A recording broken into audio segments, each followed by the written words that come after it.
So chapter 12 is actually going to be the second of the 3 split chapters in the game, so we're going to have a choice between 2 maps.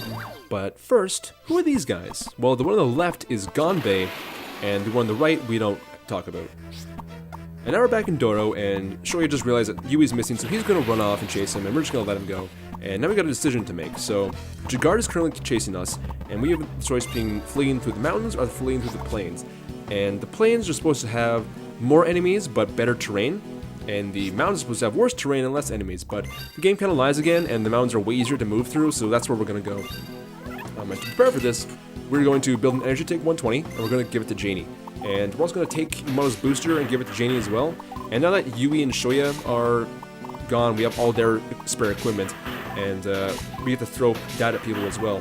So we're going to give a whole bunch of people just a bunch of like small accuracy boosts, and we're also going to give Janie Blade and Raphael all the new weapons we got last chapter, even though they're very slight upgrade.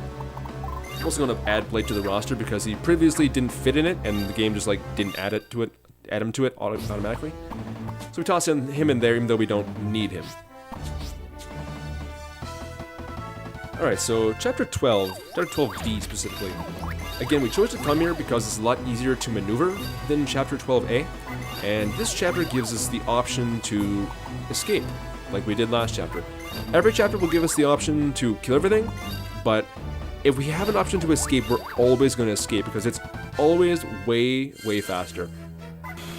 And to facilitate that, we're going to be relying heavily on our flying units, Janie, Tsubasa, and Akane, because not only do they ignore difficult terrain, but they also just happen to have the most movement in our party right now.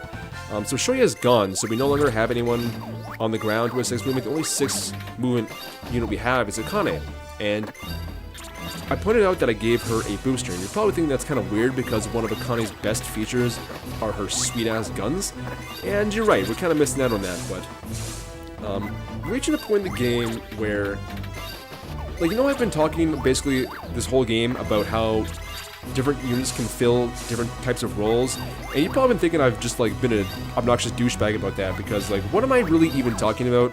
That's some pretty esoteric bullshit, honestly. But we're coming to the point of the game where that actually starts to make sense and I'm sounding less full of myself. So how this game is kind of set up is the entire early game is kill everything, and then the entire late game is going to be run from shit, but the whole middle game is kind of both. So this is the point of the game where we need a whole lot of units that can fill a bunch of different roles, because there's a whole bunch of different stuff we need to do depending on what chapter we're in. So, like, next chapter is going to be a kill everything chapter, so we're going to be relying heavily on Yamato, Blade, Raphael. We're going to give Akane her gun back, and we're going to be making them just, like, kill as much shit as possible. But this chapter is an escape chapter, so what we really value here is movement and flight, which is why Akane's got a booster. We only deploy Yamato, really, on the ground. And the only thing we're looking to kill, really, is the Stag Beetle, so, like, who cares how much firepower we bring? And this is sort of, like, my favorite part of the game, because we get to mix and match with so many different playstyles. It's, quite fun, honestly. But as far as, like, Chapter 12B goes, that's pretty much like just a bit. All we're trying to do is get from point A to point B, and as you've noticed, the way we are going about that is just spamming the crap out of some grass hopping cards, and by and large that's going to be how we do these escape chapters. Obviously it's going to be like slightly different depending on the chapter because of terrain and enemy locations, but this one's pretty generic, so and it's like a good template to work off of. So what we did in this chapter is we spent all of our time repeatedly chaining grass hopping cards to keep, like, Sakuma up to speed, I guess you could say, with the rest of our flying units.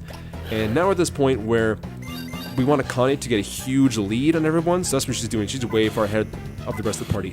And we're going to spend our next turn, like, we're going to push Sakuma up as far as we can go, like one final hurrah, and then Akane's going to fly as far forward as she can, all the way into the escape zone, and then she's going to spider thread Sakuma all the way up to her, and then he'll be where he needs to be, and the chapter will end, and that'll be chapter 12B in only 4 turns. Like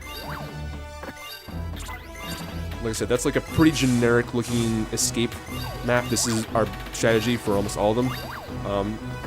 there'll be some complications down the line on some of these maps, but like I said, this is how we're going to approach these all the time.